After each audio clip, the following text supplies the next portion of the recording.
మీకు మంచినీరు రాకపోతే, రేషన్ కార్డు లేకపోతే, పెన్షన్ లేకపోతే మీరు ఎమ్మెల్యే గారికి ఒక్కసారి వచ్చి మీ ఇది ఇవ్వండి, రిక్వెషన్ ఇవ్వండి. అప్పుడు పని జరగకపోతే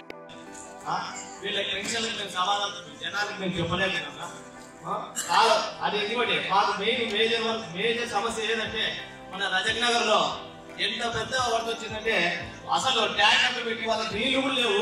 వాళ్ళు బియ్యం నీళ్లు అన్ని అసలు ఏది లేకుండా వాళ్ళు బతికారు. ఓ 4 రోజులు అసలు బయటికే రాలేదు.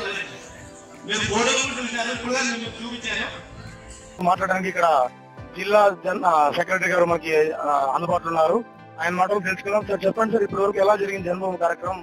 ఎలాంటి అర్జీలు అందాయి? ఎలాంటి విషయాల మీద మీరు చర్చలు జరపడం జరిగింది? దాదాపుగా ఇప్పటికి ఇది 5వ విడత జన్మభూమి మహావీరు కార్యక్రమం. దాదాపు అన్ని జన్మభూములకు కూడా నేను ప్రతి డివిజన్లలో కూడా హాజరవుతూ వస్తున్నాము. ఇప్పటికీ ఈ జన్మభూమి మహావీరు కార్యక్రమం దాదాపు పండుగ వాతావరణంలో అనేక చోట్ల ప్రజలందరూ కూడా సాటిస్ఫాక్షన్ గా మాకు అన్ని సంక్షేమాలు అందుతున్నాయి, ఇంకా ఏమైనా అందాల్సిన ఉంటే ఇవ్వండి అంటే అర్జీలు కూడా చాలా తక్కువగా వస్తున్నాయంటే ప్రభుత్వం ఎంత బాగా పనిచేస్తుందనే దానికి ఇది నిదర్శనము. దాదాపు పండుగ వాతావరణంలో ఈ జన్మభూమి మహావీరు కార్యక్రమం జరుగుతుంది. అనేక చోట్ల మా కార్యకర్తలు అయితేనేమి, పార్టీ ప్రజలైతేనేమి, అన్ని ఏరియాల్లో ప్రజలైతేనేమి సుఖ సంతోషాలతో ఉంటున్నాం. ఈరోజు చంద్రబాబు నాయుడు గారు ఇంటికి పొద్దు పెద్ద కొడుకు వలె అన్ని సంక్షేమ పథకాలను మాకు ఇస్తున్నాడు. 200 రూపాయలు, 1000 పెన్షన్లు, 1000 రూపాయలు, అదే విధంగా చంద్రన్న బీమా, సంక్రాంతి కానుక, ఇవన్నీ రకరకాలుగా అనేక సంక్షేమ పథకాలు ప్రవేశపెట్టడం జరిగింది. దీని మీద ప్రజలందరూ సంతృప్తితో ఉన్నారని నేను తెలియజేస్తాను. ఈ రోజు జన్మభూములు కార్యక్రమం భాగంగా 48వ వార్డు నందు టీడీపీ ప్రభుత్వం ఆధ్వర్యంలో ఇక్కడ మన ప్రజల సమస్యలపై డిబేట్ ఏర్పాటు చేయడం జరిగింది. దీనికి సంబంధించి ఇక్కడ చాలా మంది వ్యతిరేకత వ్యక్తం చేస్తున్నారు. ఇక్కడ ఉన్న కార్యకర్తలు కానీ టీడీపీ కార్యకర్తలు అయితే వాళ్ళ మాటలు తెలుసుకుందాం. ఇక్కడ ప్రస్తుతం చాలా గందరగోళ పరిస్థితి ఏర్పడింది. దీనిపైన స్పందన తెలుసుకుందాం. చెప్పండి సార్, ఇక్కడ ఏం జరుగుతుంది ప్రజెంట్? ఇక్కడ మీకు ఏం లేదు సార్, మాకు రజకనగర్ నివాసము, మాకు కాలువ శతకాల ఉంది, మురికి కాలువ. దానికి సంబంధించి బ్రిడ్జి కూలిపోయింది, 3 పిల్లలు కొట్టుకొని పోయినారు. మేము ఆ సమస్య గురించి ఎమ్మెల్యే గారు దృష్టి తీసుకోదామని మేము జన్మభూమి కార్యక్రమంలో తెలియజేద్దామని మా విషయము తెలియజేసేపోతే మీరు గలాటలు చేసేకొచ్చారు అని చెప్పేసి వాళ్ళు మా మీదకి మమ్మల్ని కొట్టడానికి వస్తున్నారు. ఇది చాలా అన్యాయము. లీడర్లు అయినంత మాత్రాన జనాలు ఓట్లేసి మేము కూడా లోకల్ గా మాట్లాడేది మాకు వస్తుంది. మేము ఎంతో మంది దగ్గర ఎన్నెల్లో రేపాలో మీకోసం తిరిగి మేము పార్టీలో పనిచేసాం కార్యకర్తగా. మేము చెప్పేది మీరు గమనించాలా, జనాల ప్రజలకు న్యాయం చేయలేదు. ప్రజలకు న్యాయం చేసి ఆ రజకనగర్ కాలనీ ముందు కలవట్టు బ్రిడ్జి శాంక్షన్ చేసి కట్టించాలని మేము మనపూర్తిగా కోరుతున్నాము. మాకు సహాయం చేయాలి. ప్రజెంట్ ఎమ్మెల్యే గారు శాంక్షన్ అనేది క్యాన్సిల్ చేసి చెరువుగడ్డ మీద ఆ పంపు తీసుకుని అక్కడ పెట్టారు ఎమ్మెల్యే గారే. ఇప్పుడు టీడీపీ కార్యకర్తలకి మీ వార్డులో వీళ్ళు ఎటువంటి సహకారం చేయట్లేదు, 100% చేయట్లేదు. మా 47వ డివిజన్ లో మాకు ఎమ్మెల్యే నుంచి కావచ్చు, మేయర్ నుంచి కావచ్చు, మాకు ఏ విధమైన మాకు ఫండ్స్ రాలేదు. సొంతంగా సొంత ఖర్చులతో సొంత డబ్బుతో జయరామనారాయణ గారు ఖర్చు పెడుతున్నారు. మేము కూడా మా కాలనీలో మా ప్రజల కోసం మా శక్తి కొద్ది మేము ఖర్చు పెడుతున్నాము. అంటే ఎందుకు మీరు ఇలాంటి భేదాభిప్రాయాలు వ్యక్తం చేస్తున్నారు అనుకుంటున్నారు? ఇక్కడ భేదాభిప్రాయం కాదు, వాళ్ళు అనుకోవచ్చు ఎమ్మెల్యే గారికి జయరామనారాయణ గారికి సరిపోదు అని. ఏమీ లేదు, అంతా ఇంతమంది ఎమ్మెల్యే ఎలక్షన్లలో జయరామరావు కలిసి చేశారు. ఇదంతా గలాడి చేసేకేం కాదు. మా ప్రజల యొక్క మా బాధల్ని ఇక్కడ మనతో మాట్లాడడానికి జన్మభూమి కార్యక్రమం సంబంధించి ఆయన అర్జీని పెట్టుకోవడం వస్తున్నారండి. అలాగే ఇక్కడ ఆయనకి లోన్ విషయమే ఇక్కడ రావడం జరిగింది తెలంగాణలో. సార్ చెప్పండి సార్, మీరు ఎందుకు వచ్చారు ఇక్కడికి, మీ సమస్య ఏంటి? సార్ మాకు ఎవరు వేరే చేశారు, మేము చేసుకుంటున్నాము. అందుకే ఏదన్నా వ్యాపారం చేసుకొని మా నాయన దాపాలని ఉన్నాం సార్. లోన్ కావాలి. దీనిపైన అధికారులు ఇప్పుడు స్పందించారా లేదండి? ఇంతవరకు ఏం లేదు, ఇప్పుడు తెలిసింటే వచ్చినాం అంతే. ప్రజలకి సమస్యలు పరిష్కారం చేయడానికి మీరు ఓట్లు వేసేలా రుణం తీసుకోవాల్సిన బాధ్యత ఉంది. కొంతమంది ప్రభుత్వం ఇక్కడ అభివృద్ధి గురించి మాట్లాడతాను. ఏం జరగలేదు, 3 పెన్షన్లు కావాలంటే 30 అమరావతి పోయా. మొన్న నేను కూడా ఇంటి దిగిన తర్వాత పైప్ లైన్ ఉందంటే ఇమీడియట్ గా దిమ్మని చెప్పాను. 3 పెన్షన్లు కూడా ఇక్కడ ఏర్పాటు చేయించడానికి నేను బాధ్యత తీసుకున్నా. ఎప్పుడైనా మీ దగ్గర ఓట్ల కోసం బ్రిడ్జి కంప్లీట్ చేసి వస్తాను తప్ప వేరే వాళ్ళ మాత్రం పారిపోయేటువంటి తిరిగి పొందడం కాదు. ఈ ప్రభుత్వం మాట్లాడాలంటే ఇంత ముందు ఇక్కడ ఎవరో వెధవ మాట్లాడుతూ చెప్పారంట, ఎవరో డబ్బులు తీసుకున్నారని. మీ బతికే నిత్యం డబ్బులతోనూ, అక్రమాలతోనూ, దౌర్జన్యాలతోనూ, భూకబ్జాలతోనూ బతికే నాయకుల కింద మీరు బతుకుతున్నారు. ఈ డివిజన్ లో కాపురం కూడా లేకుండా ఈ డివిజన్ లో ప్రజల గురించి మాట్లాడచ్చు ఎవరు కూడా లేదని చెప్పి మనం చేస్తున్నాం. ఎన్నిసార్లు వచ్చారు మీ డివిజన్ కార్పొరేటర్ కానీ వాళ్ళ పట్టగానే ఈ డివిజన్ లో కార్పొరేటర్ వాడు ఇంకా నేను పోయి చూసా. ఇప్పుడే చూస్తే గోడల మీద మీకు పని ఉంటే పలానా నంబర్ ఫోన్ చేయండి. ప్రజల దగ్గర ఓట్లు అడిగిన వాడు ఇంటి దగ్గర పోయి సమస్య ఉందో పరిష్కారం చేయాలా. నేను ఇంటికి వచ్చినప్పుడు మన ట్యాబుల్లో తీసుకున్నాం ఏం సమస్య ఉందని చెప్పి. అనంతపురంలో 30 ఏళ్లుగా లేనటువంటి పట్టాలను కూడా ఎక్కిస్తున్నాం. అంతేకాకుండా ఏ చంద్రన్న బీమా ఇలా ప్రభుత్వ పథకాలను కూడా తీసుకోవాలి.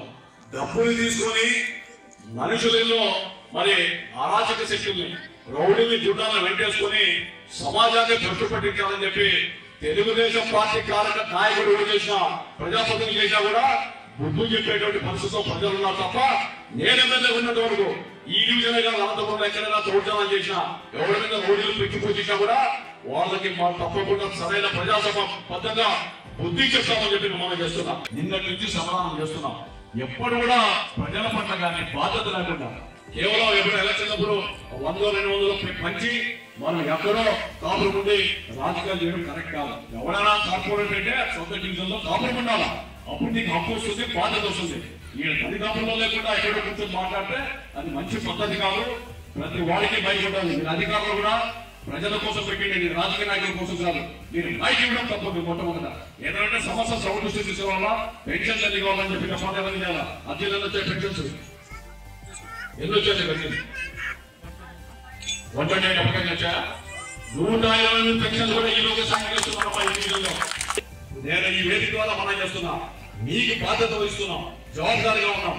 ఎవడో ఏదో చెప్పి అనేక గవర్నమెంట్ స్థలాలంతా తీసుకొని గవర్నమెంట్ స్థలాల్లో దొంగ సంతకాలు పెట్టి 08 కూడా కొట్టేసిన వ్యక్తులు ఇంకో గురించి మాట్లాడే కాదు.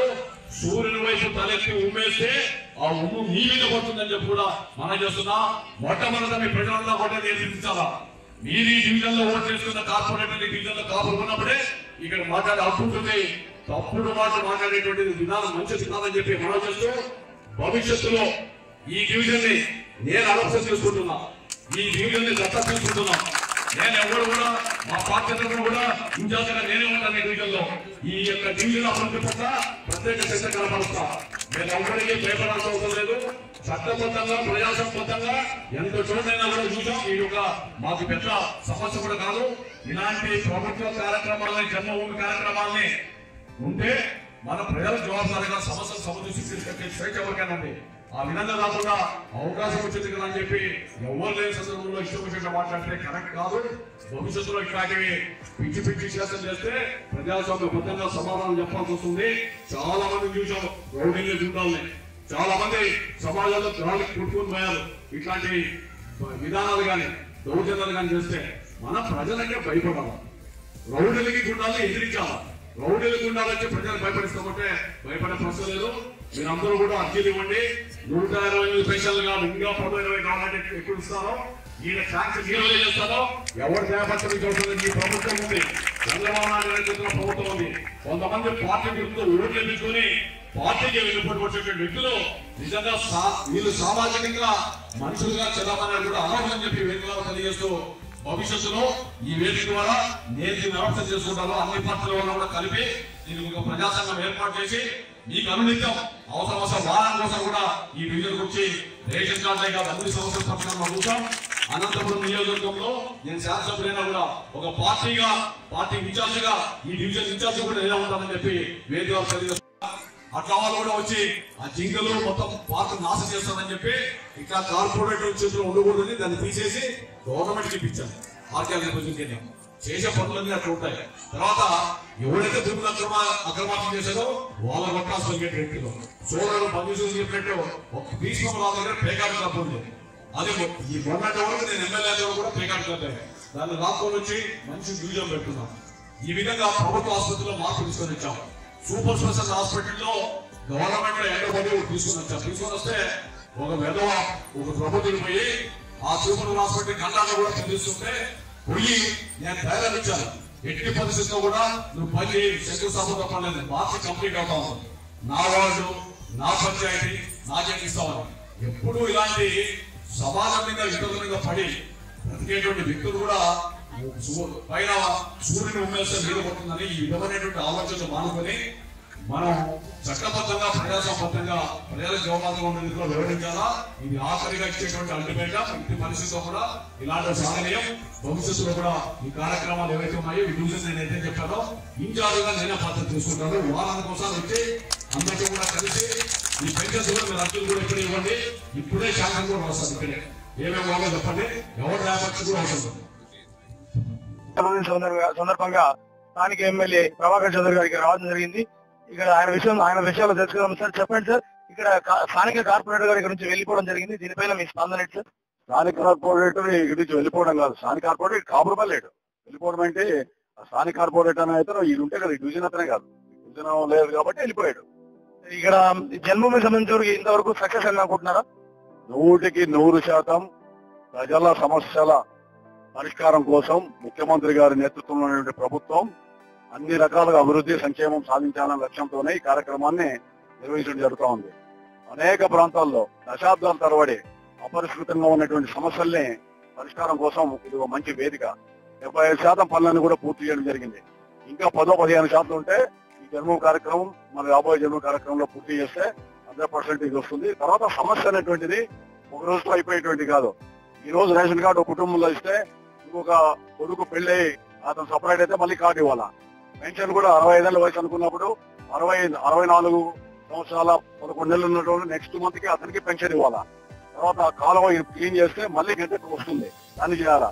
పనుపు వేస్తే అది పన్ను అయిపోతే మళ్ళీ వేయాలా. అంటే సమస్యల పరిష్కారం అనేటువంటిది నిత్య కృత్యంగా ఉండాలా, ఎప్పటికప్పుడు జవాబాదారు ఉండాలా. అందులో భాగంగా తప్ప ఒక సమస్య పరిష్కారం చేస్తే మళ్ళీ సమస్య ఉండవనేటువంటిది ప్రశ్న కాదు.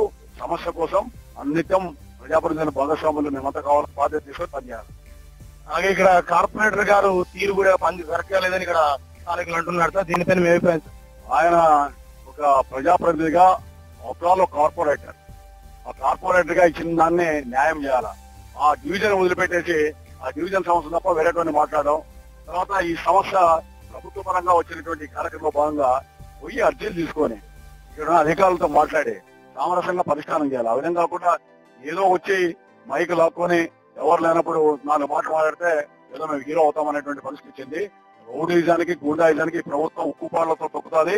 అనంతపురం అసెంబ్లీ నియోజకవర్గంలో ఇలాంటి అరాచక కార్యక్రమాలు ఎవరు చేసినా కూడా చట్టపరంగా చర్య తీసుకుంటాం. దీంట్లో వెనక్కి పోయే ప్రశ్న లేదు. ప్రజలు కూడా ప్రజాసంబద్ధంగా ఓటు వేసినందుకు జవాబుదారీగా ఉండాలి తప్ప చట్టాన్ని చేతికి తీసుకొని ఆధిపత్యంలో ఈ డివిజన్ గాని ఇంకోటి కానీ నడవాలంటే ఆ సమస్య అనేటువంటిది మరింత జటిలమవుతుంది తప్ప పరిష్కారం కాదు. అలాంటివి సవాళ్ళను ఎదుర్కోవడానికి సిద్ధంగా ఉన్నాం పార్టీ పరంగా. అలాగే ఇక్కడ మనతో మాట్లాడడానికి నగర మేయర్ గారు స్వరూప గారు అందుబాటులో ఉన్నాడు. మేడం చెప్పండి మేడం, మీరు ఈ రోజు జన్మభూమి కార్యక్రమం ఎంతవరకు సక్సెస్ అయింది అనుకుంటున్నారు?